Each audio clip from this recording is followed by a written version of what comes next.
today we are going to talk about, once you give your research design, what else you have to talk about. So basically, we are looking at the core of the research onion, or we focus on the unshaded cubicles in the research design framework of Uma Sekar. Okay. So one is, say, once you decide whether to do an inductive study or a deductive study, then you have to say, okay, how will you be collecting your data? That's one. And say, what is your data collection instrument? Then, of course, you have to say what your sampling technique is. So you have to justify why you choose this. So today we're going to discuss what sample techniques are there and the characteristics of each of those sampling techniques.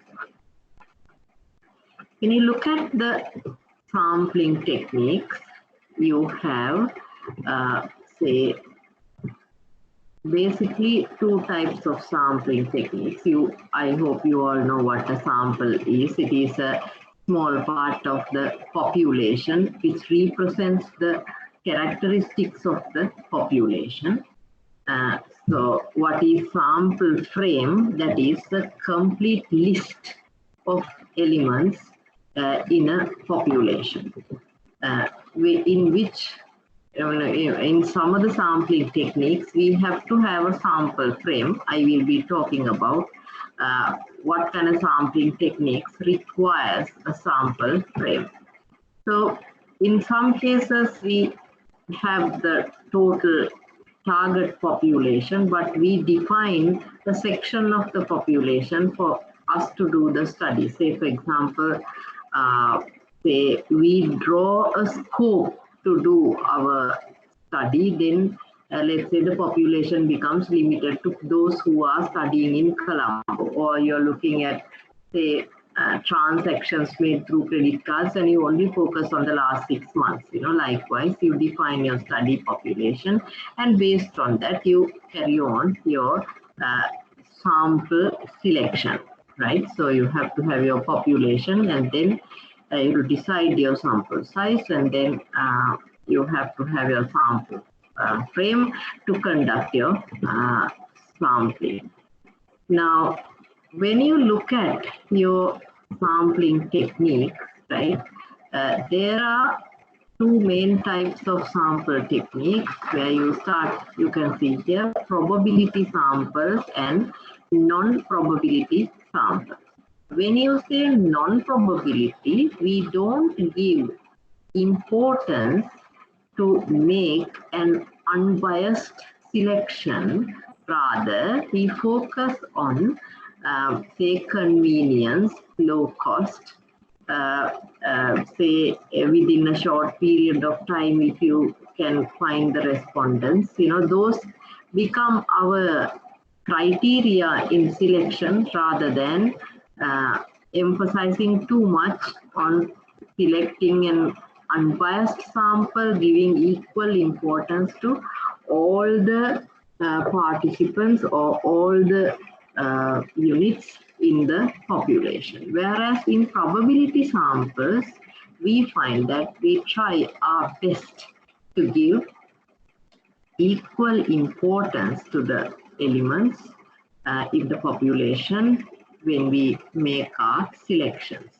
So I'll be looking at the probability sampling as well as the non-probability sampling techniques in our lesson today, so that we can see how we can select a sample considering our requirements in the study.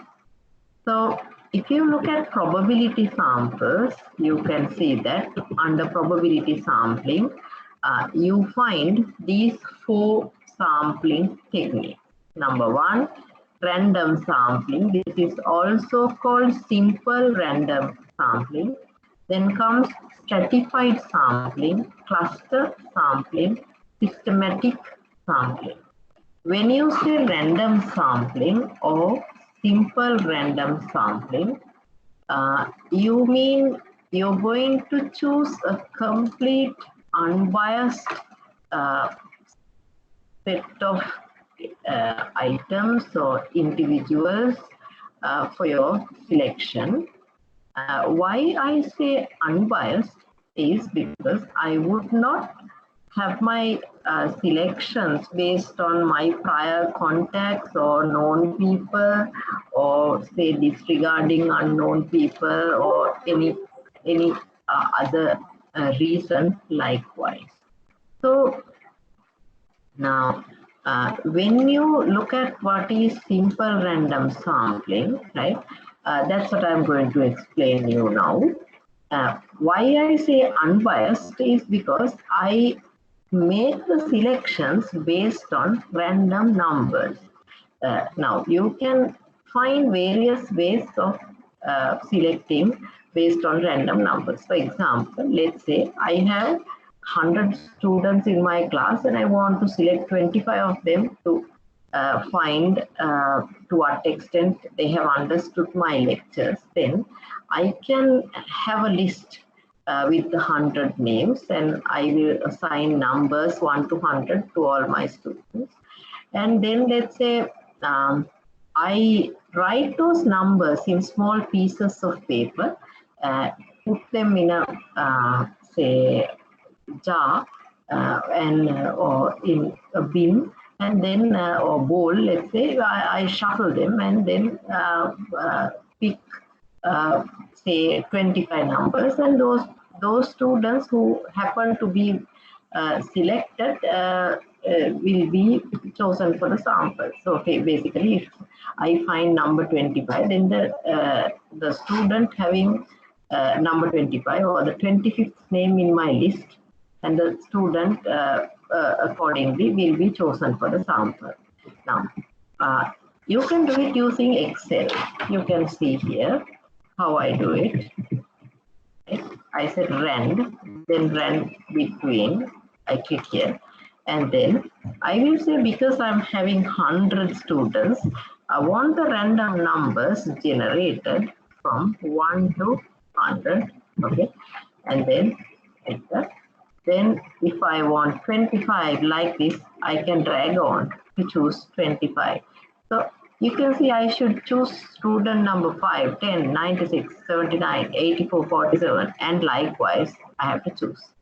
So if any number repeats within my 25 selected numbers, I have to select the 26th number and see whether it differs. If so, consider that, so that I have 25 numbers chosen and 25 participants or units chosen for my study.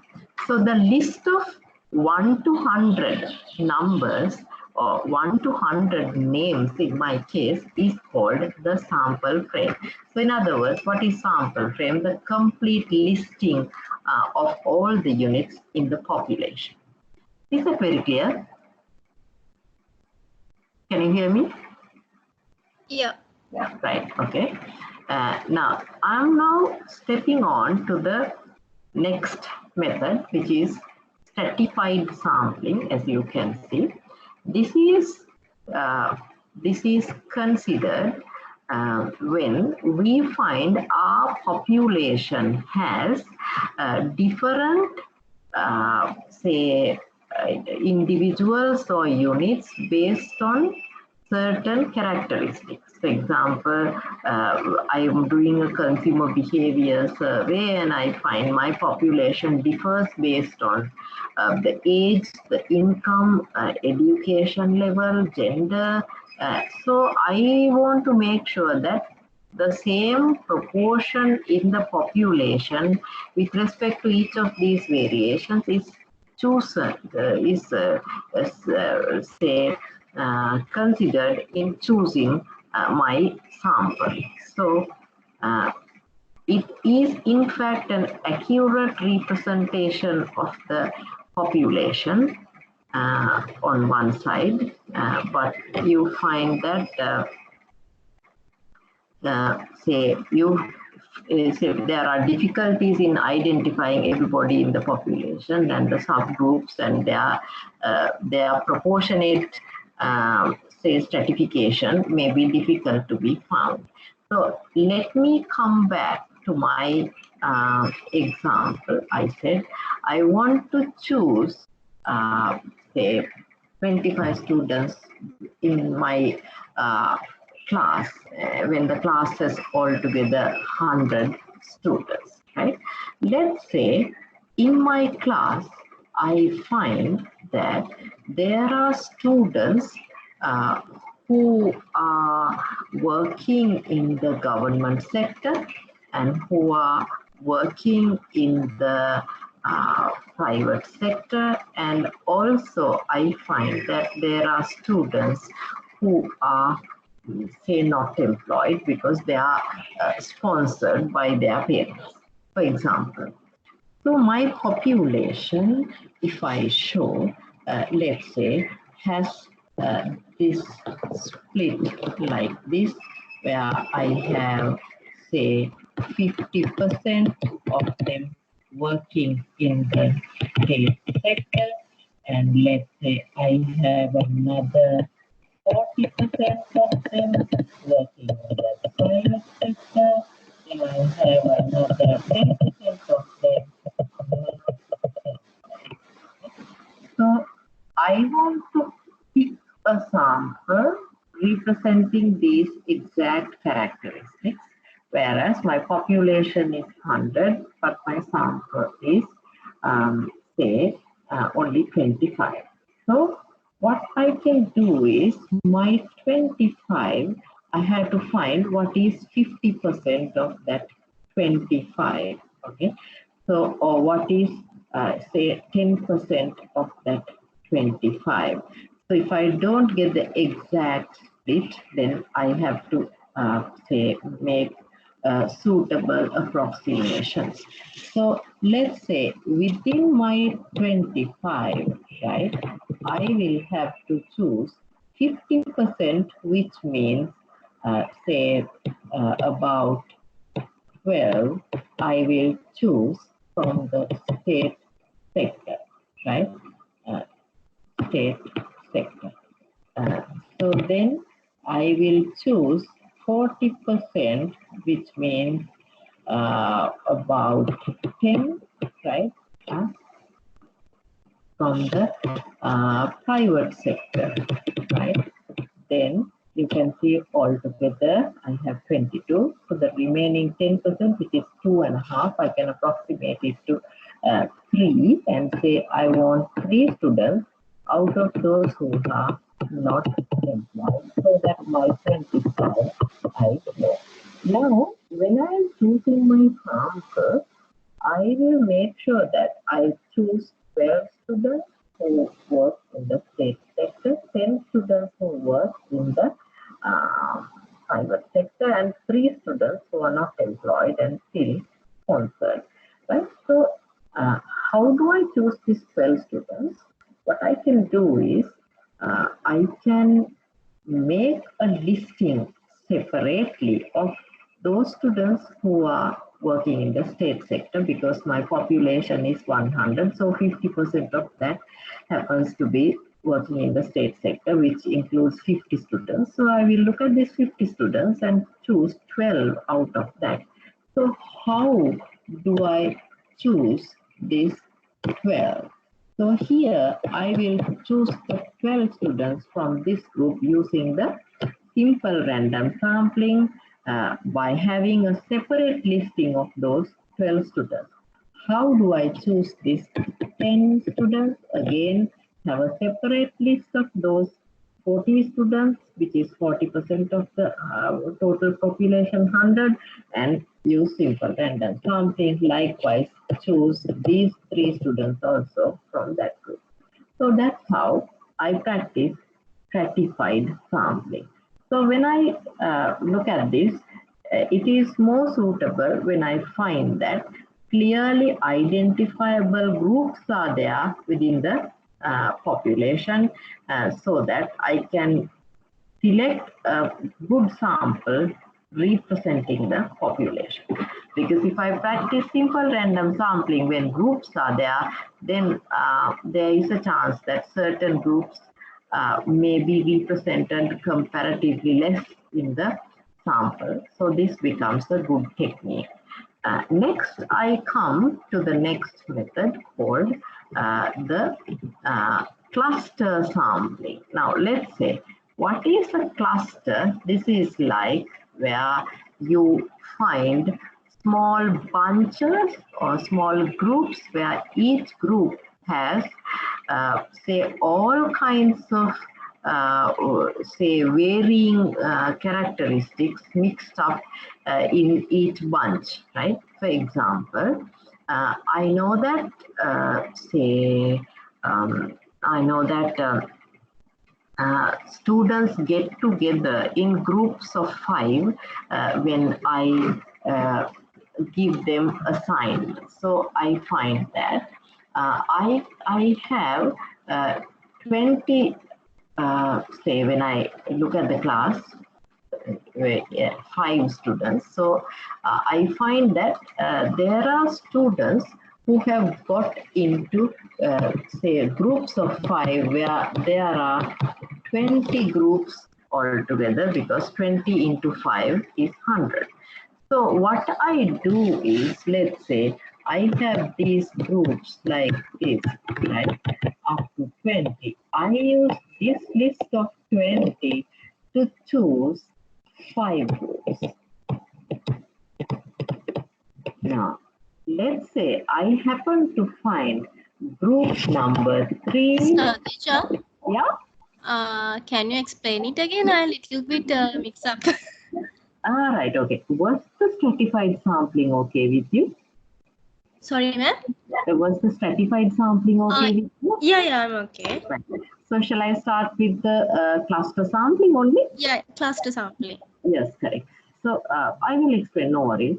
Now, let's say in your population, rather than having, say, different strata or different groups, you find that the population is sort of heterogeneous. And when you take, now say, look at the geographical area, right? You find say small areas like Grama-Niladhari divisions.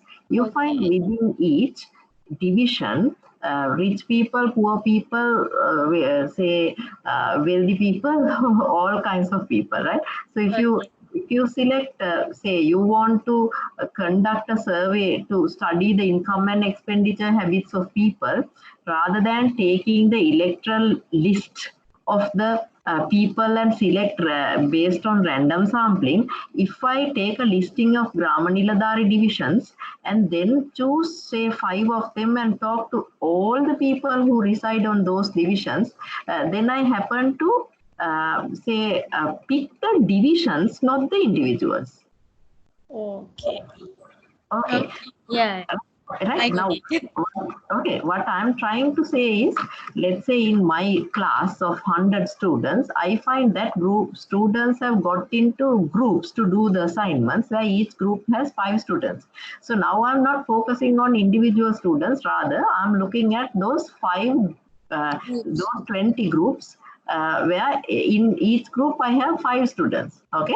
Now I don't make a listing of 100 students, rather I make a listing of the 20 groups, and I pick using simple random sampling, not individuals. Once again, I pick groups. Let's say I happen to pick group number 3, group number 7, let's say group number 12, 18 and 23. Now what happens, I have, say, 5 groups, and within each group I have 1, 2, 3, 4, 5 students. Okay, so now 5 into 5, I have my 25. Is it clear? Yeah, clear. I got right? it. Yeah. So that's the way I choose now, right? Interestingly, this is actually applicable also in the same context as I suggested. Sometimes when national level surveys are done, they take these Google Maps and they draw the boundaries, which are called census blocks. And rather than choosing individuals, they choose the census blocks, and then they talk to people who are in the census block.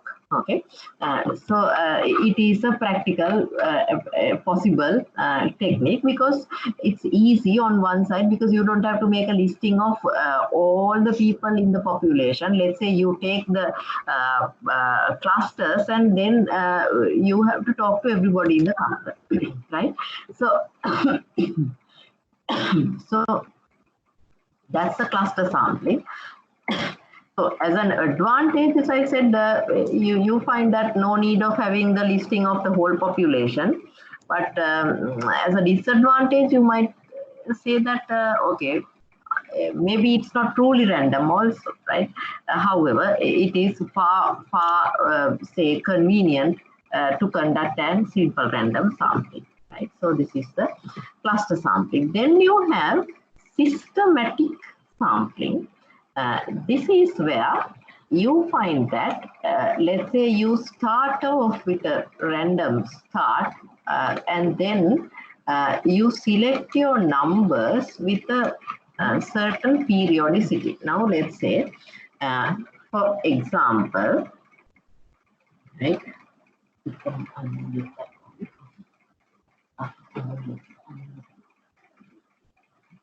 So now what I'm trying to say is, let's say you have your 100 students, like this, say student number 1, 2, 3, 4, 5, like this. You have your now. Let's say you want 25 students. So initially you have your 100 divided by 25. Also, you take the first 5 in your list and choose one student randomly out of the first 5. So let's say you happen to choose student number 4. Now, what you do is you take the student number 4, add a 5, then number 9, add a 5, 14, add a 5, 19, and then you go up to that. So automatically you're having 25 students if you choose this way.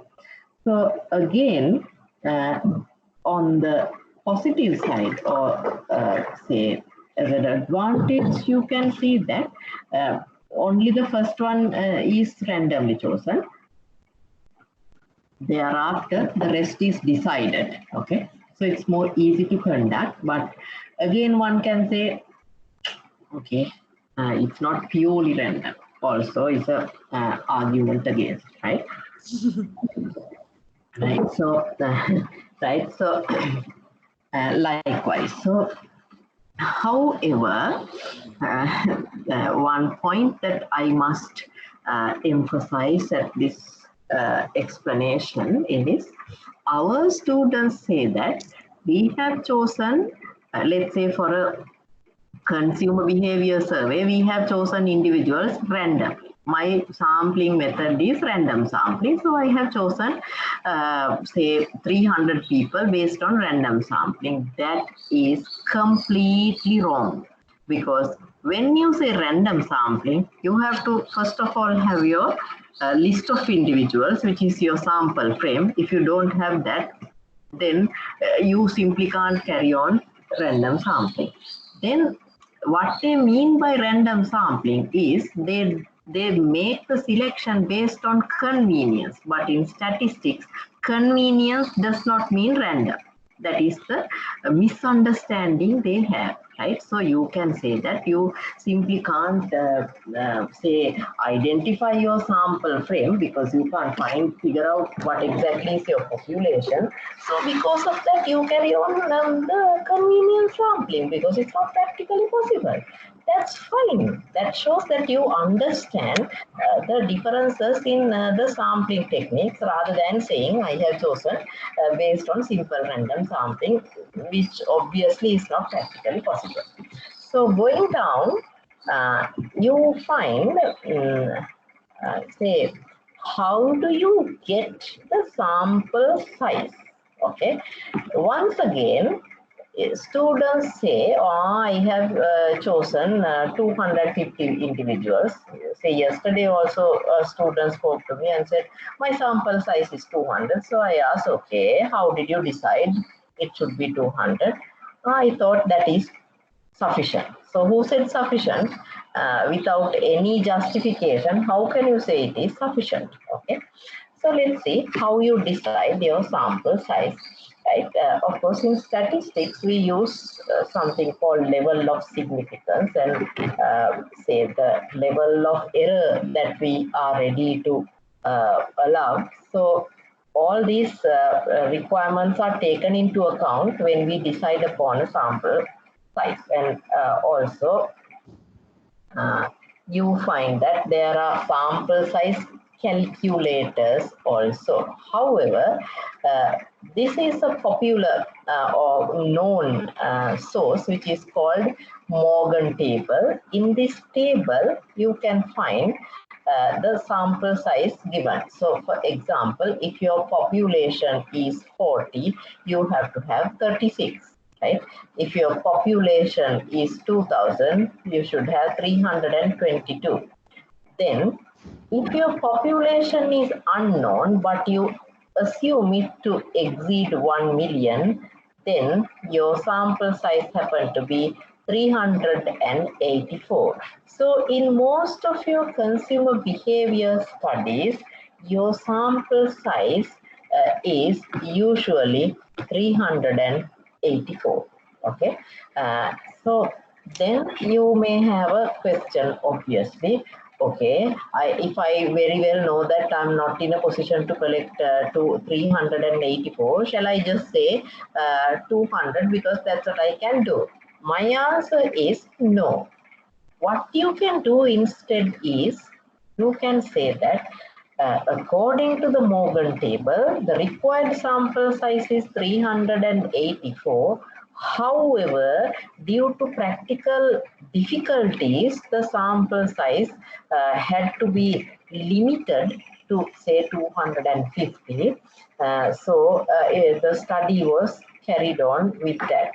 You can further mention the reason under limitations of your study, saying that the required sample size was not possible to be collected.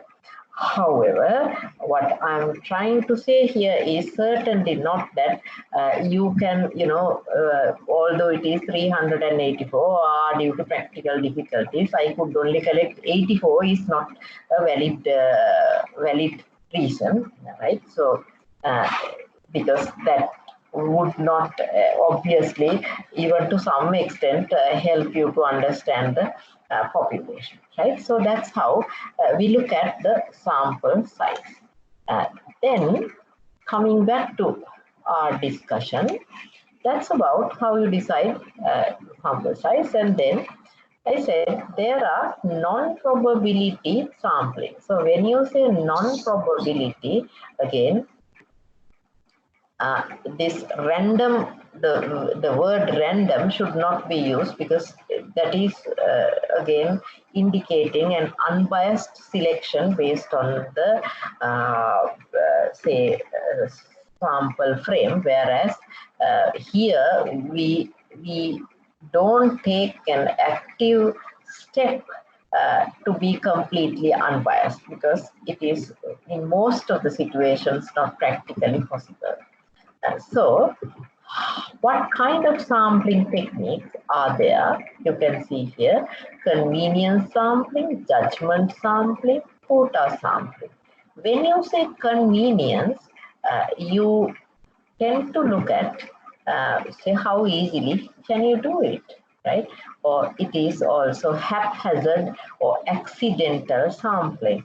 So most of you, when you collect data, what you do is whoever that comes on your way, as long as that person fits into the population, you can say, okay, you can say give your questionnaire and collect the data.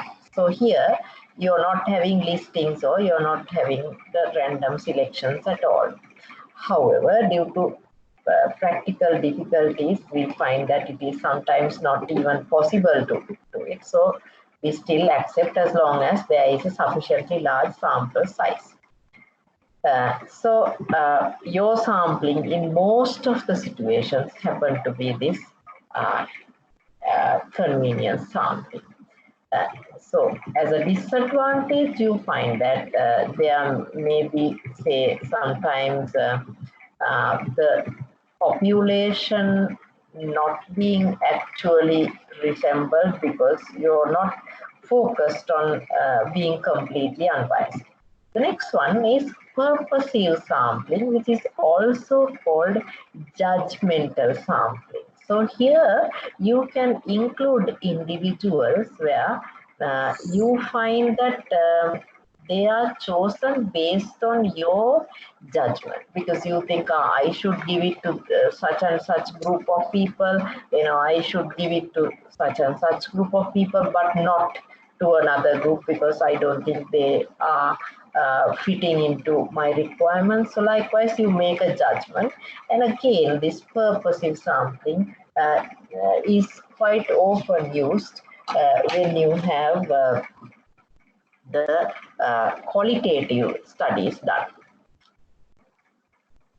So next is you have quota sampling. When you say quota, you have a share. Once you decide your sample size, let it be 384, whatever, you look at your population and try to understand on a rough estimate what are the groups in your population, just like the stratified sampling. So let's say you find that 50% of them are of a certain characteristic, then you find 30% of another group and another 20% of another group. Likewise, so you try to have the same split in your sample also. But obviously, you find it practically not possible to select a random sample. So what you can do is, you decide the numbers that you want from each group, and then conveniently, or using other techniques, you collect your data.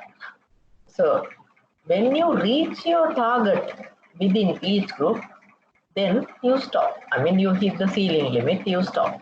So when you collect the quota assigned for each group, you stop. So that's what you mean by quota sampling. So let's say in a simple example, you have a study where you want to collect 300 people, where you want the 50-50 gender split. So you decide to collect 150 questionnaires from females and the other 150 from males. So that's a typical quota sampling, but within each 150, you're not practicing simple random sampling. Then this is also a commonly adopted technique. Actually, not only in quantitative studies, mostly you find in qualitative studies also. What you see here is, you initially get to know a group of people and you develop your further contacts with those people, or you get your initial contacts to introduce you to further groups. So let's say you design your questionnaire and then you give it to say 5 groups. Let's say those who have studied in school with you, those who are working with you, those who are in a certain social group with you, and your close friends. Now you have 4 different groups, and you ask them to send your questionnaire to their friends and to their friends, right? So your network builds. Okay, so that's what happened in snowball sampling. Why I said this is applicable in qualitative research also is because, let's say you conduct a research where you get to know only very limited number of people, say falling into your requirements, and then through them you develop further contacts. Say for example, you're studying how say adolescents get into using drugs. Now, it's very difficult to find people falling into your requirements. So what you can do is somehow find, say, 5-6 individuals and ask them, okay, do you know further friends of yours who have fallen into this trouble, and then get to know further contacts. Likewise, for you to make interviews, you develop contacts to carry on your research. So that's what snowball sampling is. So when you have sampling for qualitative research, you look at mainly these 2 characteristics. One is you look at the expertise of this individual, or you look at the characteristics because you think that let's say this person would have knowledge or expertise about a certain subject or a certain issue, so you think that person is suitable for your study. So likewise, you select your individuals. So these are the sampling techniques. So what you have to mention in your dissertation under sampling is what is your sampling technique and how much is your sample size. So those 2 you have to mention, because in most of those research proposals that I have marked, I found that there were, say, proposals where, say, they have not clearly indicated the sample size, and they have not justified why they have chosen a particular sampling technique. So because of that, it's not, say, acceptable, or it's not considered complete. Okay. So this is what you have to mention about sampling. Now, other than sampling, what do we have to talk about? Say about the data. Say one that you have to talk about is the instrument that you use to collect data. What are the techniques that you adopt in analyzing your data? And then how are you going to test the reliability and the validity of the data? What steps did you take to ensure the ethical conduct of your study? These are the topics that you have to address hereafter. So, I said, what is your data collection instrument? So you should say that you collected data using a questionnaire, and this questionnaire was designed in such a way that each of your variable was measured through a 1 to 5 scale, where 1 is strongly disagree and 5 is strongly agree, and each variable was represented through questions developed on the indicators of the variable that were say established in the operationalization. And you can also say what demographic questions you included, like say the highest education level of the respondent, the industry in which the respondent works, and age or marital status or whatever. You have to also say that you can see the questionnaire having these two sections, one for the demographic questions and one for the questions in the Likert scale. So that's about the questionnaire. Then you step into, as I said, how did you measure the reliability and the validity of your data? So let's say you find that your data, right, you operationalized your data. Why did you do it? Because it helps you to measure the variables, as I explained, those abstract concepts we find we can easily measure when we have the operationalization. So therefore, you have to focus on operationalizing your variable, and then you Oops.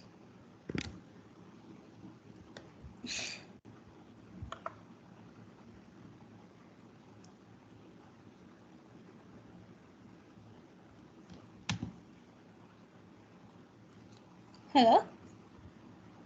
Oh? Oh. එන්නෝනේ සත්වස්ස තියෙන්නේ සත්සගාවේ ඒ පාරේ පල්ලෙහා පාරේ කොහෙන්වත් හැරෙන්න එපා T junction එකේ දකුණත පැත්තේ ගෙදර ආර්යවංශ කියලා ගහලා තියෙනවා මං එළියට එන්නම්නේ